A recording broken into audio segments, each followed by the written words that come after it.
I love hydroponics, and for tabletop hydroponic units, I feel like AeroGarden is the best brand.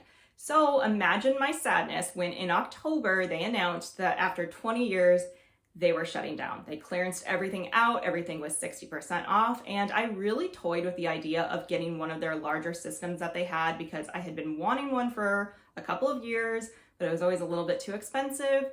But even at 60% off, I felt like it was still a little bit too high, so I decided against it. I did get some accessories though, and I got their bamboo tiered shelf to hold the existing units that I have, but that was about it.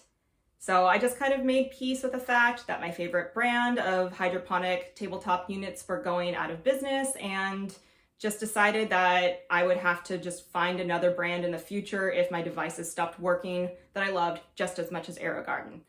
So fast forward 2.5 months later, mid-December, and I'm on Instagram and I see a post from AeroGarden, and basically the post was, surprise, we're coming back, and they didn't say much else.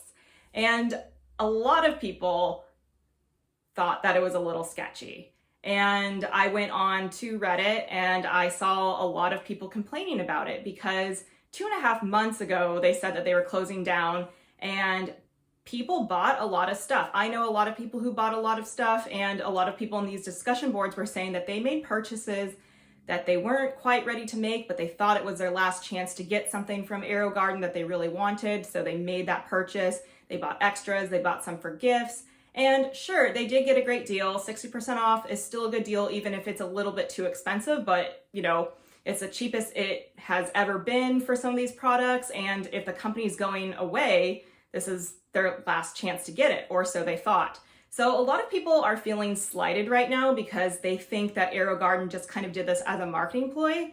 And I kind of agree with that in a sense. Sure, businesses do kind of have issues, they have ups and downs, but I just kind of feel like they just made this decision to close kind of suddenly. I mean, I don't work for AeroGarden, so obviously I don't know what goes on behind the scenes. But to go from saying that you're closing and then 2.5 months later you're saying you're not, it's a little bit suspicious.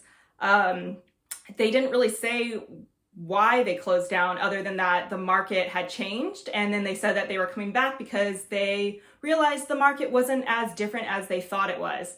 So I don't know, that's just kind of like a general answer, and on Instagram they actually turned off their comments. I don't know if people started commenting and they were mad that they announced that they were closing and then suddenly came back, or if they were anticipating this potential backlash of people being upset.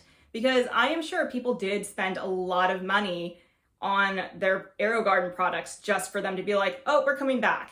So yeah, that's just a little suspicious to me. And there's another brand of garden products, Subpod. They make worm composting bins.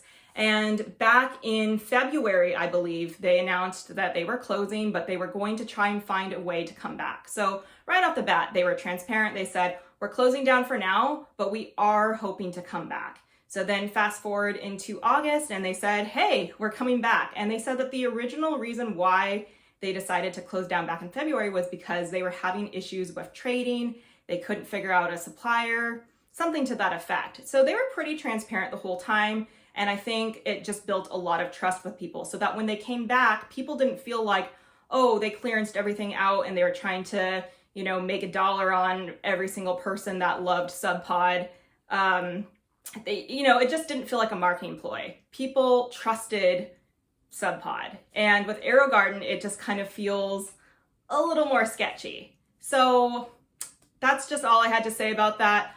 I do love AeroGarden still, and I am happy that they're coming back because it means that my replacement parts for my units will be available. That was one thing that I was worried about, is that if the light panel blew out, where am I going to get a replacement for that? So it's nice to know that I should be able to have some support for my existing units as long as they don't rebrand a little and change all of their models. I don't know exactly what's going to happen because they said they're not quite back yet. So we'll see what happens on that.